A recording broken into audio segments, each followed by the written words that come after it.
ഓം നമോ നാരായണായ. എല്ലാ സുഹൃത്തുക്കളായ സജ്ജനങ്ങൾക്കും വിനീത നമസ്കാരം. നമുക്കിന്ന് 37-ാം ദശകമായ ശ്രീകൃഷ്ണാവതാര പ്രസ്താവത്തിലെ 7-ാമത്തെ ശ്ലോകമാണ് പഠിക്കാനുള്ളത്. ശ്ലോകം ശ്രദ്ധിക്കൂ.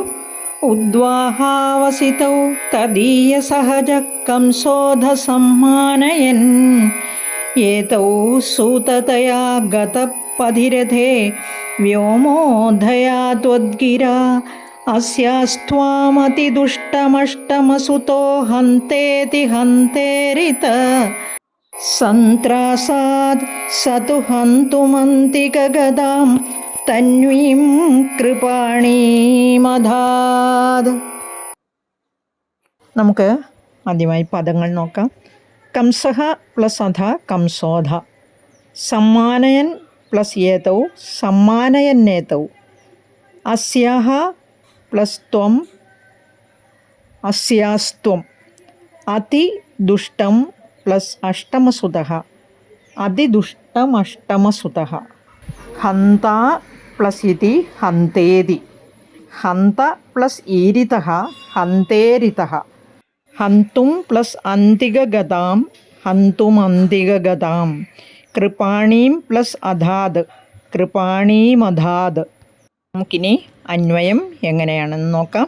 അധ ഉദ്വാവാഹസിതൗ തദീയ സഹജഃ കംസഃ ഏതൗ സമ്മാനയൻ പഥി രഥേ സൂതതയാ ഗതഃ വ്യോമോധയാ ത്വദ്ഗിരാ അസ്യാഹ അഷ്ടമസുതഃ അതിദുഷ്ടം ത്വാം ഹന്ത ഇതി ഈരിതഃ ഹന്ത സഹ തു സന്ത്രാസാദ് അന്തികഗതാഃ തന്വീം ഹന്തും കൃപാണീം അധാത്.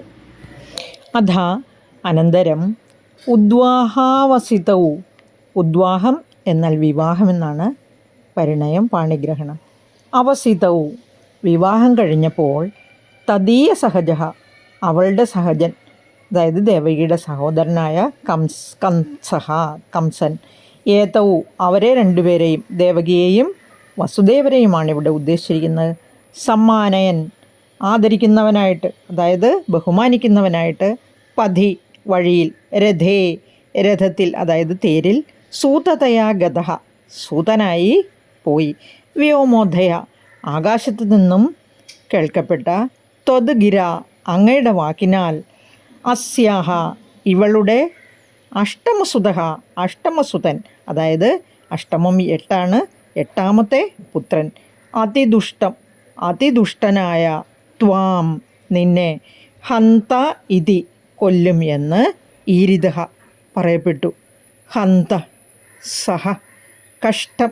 അപ്പോൾ കംസനാകട്ടെ, സന്ത്രാസാദ് ഈ ഭയപ്പെട്ടവനായിട്ട്, പേടിച്ചവനായിട്ട്, അന്തികഗതാഹ തന്വി അടുത്തിരുന്ന ആ തന്വി, ഇവിടെ തന്വി സുന്ദരിയായ സ്ത്രീ എന്നാണ് തന്വി എന്ന് പറഞ്ഞാൽ, ആ തന്വങ്കി സുന്ദരമായ അവയവങ്ങളോടുകൂടിയ സ്ത്രീ, അതായത് ദേവകിയെ, അന്തികഗതാഹ തന്വീം ആ ദേവകിയെ ഹന്തും കൊല്ലുവാനായി, കൃപാണീം അധാത് കൃപാണീം എന്ന് ഉറയിലിട്ടിരിക്കുന്ന വാളിനെ പുറത്തെടുത്തു, അധാത് പുറത്തെടുത്തു, കൃപാണീം അധാത് ഉറയിൽ നിന്നും വാൾ പുറത്തെടുത്തു.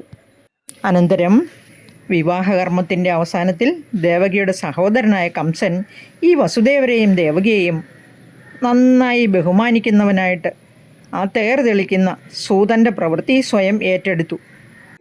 അങ്ങനെ അവരെ കൊണ്ടുപോകുമ്പോൾ വഴിയിൽ വെച്ച് ആകാശത്തു നിന്നും ഉദ്ഭവിച്ച അങ്ങയുടെ വാക്കിനാൽ, ഇവളുടെ 8ാമത്തെ പുത്രൻ ഏറ്റവും ദുഷ്ടനായ നിന്നെ വധിക്കും എന്ന് പറയപ്പെട്ടവനായി തീർന്നു. കഷ്ടം. ആ കംസനാകട്ടെ ഭയം നിമിത്തം സമീപത്തിരിക്കുന്ന ദേവകിയെ കൊല്ലുവാനായി ഉറയിൽ നിന്നും വാൾ ഊരിയെടുത്തു. ദേവകി ആഹുകപുത്രനായ ദേവകൻ്റെ പുത്രിയും കംസൻ ആഹുകപുത്രനായ ഉഗ്രസേനൻ്റെ പുത്രനും ആയിരുന്നു. അങ്ങനെയാണ് ദേവകി കംസ സഹോദരിയായത്. ആകാശമാർഗത്തു നിന്നും കേൾക്കപ്പെട്ട അശരീരി ഭഗവാനാൽ തന്നെ പറയപ്പെട്ടതാണെന്ന് വ്യക്തമായി കാണുമല്ലോ. നമുക്കിനി അടുത്ത ശ്ലോകം നോക്കാം. ഗൃഹ്ണാനശ്ചികുരേഷു താം ഖലമതി ശൗരേശ്ചിരം സാന്ത്വനൈ നോമുഞ്ചൻ പുനരാത്മജാർപ്പണഗിരാ പ്രീതോദയാതോ ഗൃഹാൻ.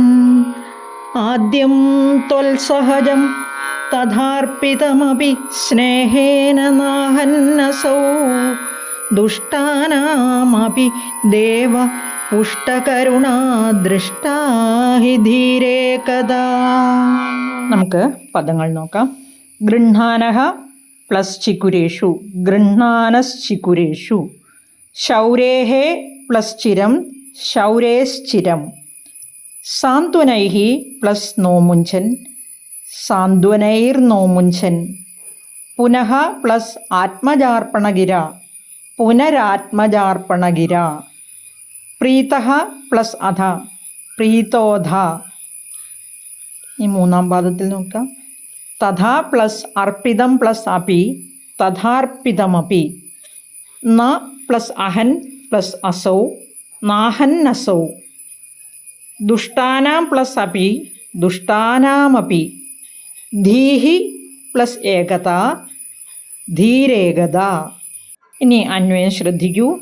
താം ചിക്കുരേഷു ഗൃഹാനഃ ഖലമതിഃ, ചിരം ശൗരേഃ സാന്ത്വനൈഃ നോ മുഞ്ചൻ. പുനഃ ആത്മജാർപ്പണഗിര, പ്രീതഃ അധ ഗൃഹാൻ യാതഃ. അസൗ തഥാ അർപ്പിതം അപി. ആദ്യം ത്വൽസഹജം സ്നേഹേന ന അഹൻ. ഹേ ദേവ ദുഷ്ടാനാം അപി ഏകദാ ധീഹി പുഷ്ടകരുണ ദൃഷ്ടാഹി. നമുക്കിനി ഇതിൻ്റെ അർത്ഥം എങ്ങനെയാണെന്ന് നോക്കാം. താം അവളെ, ചികുരേഷു, ചികുരം തലമുടിയാണ്, ആ ചികുരേഷു തലമുടിയിൽ, ഗൃഹാനഹ പിടിക്കുന്നവനായിട്ട്, അതായത് തലമുടിയിൽ കുത്തിപ്പിടിച്ചു എന്നർത്ഥം. ഖലമതിഹി, മതി ബുദ്ധിയാണ്, ഖലമതി അതായത് ഖലനായ ദുഷ്ടബുദ്ധിയായ. ചിരം വളരെ നേരം. ശൗരേഹെ ശൂരൻ്റെ പുത്രനാണ് ശൗരി. ശൂരപുത്രനായ വസുദേവരെയാണ് ഇവിടെ ഉദ്ദേശിച്ചിരിക്കുന്നത്. സാന്ത്വനൈഹി സാന്ത്വന വാക്കുകളാൽ. നോമുഞ്ചൻ കൈവിടാത്തവനായിട്ട്. പുനഃ പിന്നീട്. ആത്മജാർപ്പണഗിര ആത്മജന്മാർ പുത്രന്മാരാണ്. മക്കളെയെല്ലാം അർപ്പണ അതായത് സമർപ്പിക്കാം, കൊടുക്കാം എന്ന വാക്കിനാൽ. ഗിരം വാക്ക്. ആത്മജാർപ്പണഗിര മക്കളെ കൊടുക്കാം എന്ന വാക്കിനാൽ. പ്രീതഃ സന്തുഷ്ടനായി തീർന്നിട്ട്. അധ അനന്തരം. ഗൃഹാൻ ഗൃഹത്തിലേക്ക്. യാതഃ പോയി.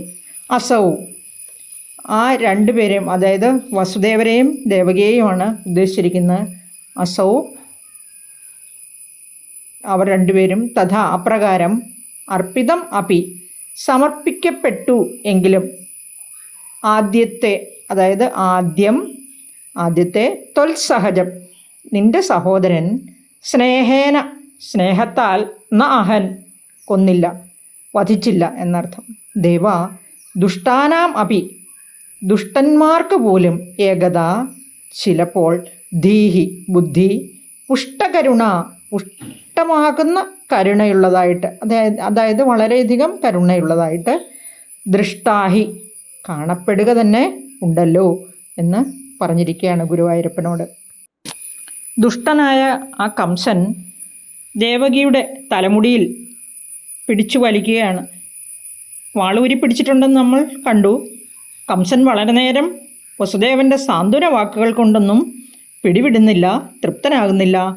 പിന്നീട് പുത്രന്മാരെ എല്ലാം തനിക്ക് സമർപ്പിച്ചു കൊള്ളാമെന്ന പ്രതിജ്ഞാവാക്യം കേട്ടപ്പോൾ സന്തുഷ്ടചിത്തനായിട്ട് സ്വന്തം ഗ്രഹത്തിലേക്ക് പോയി.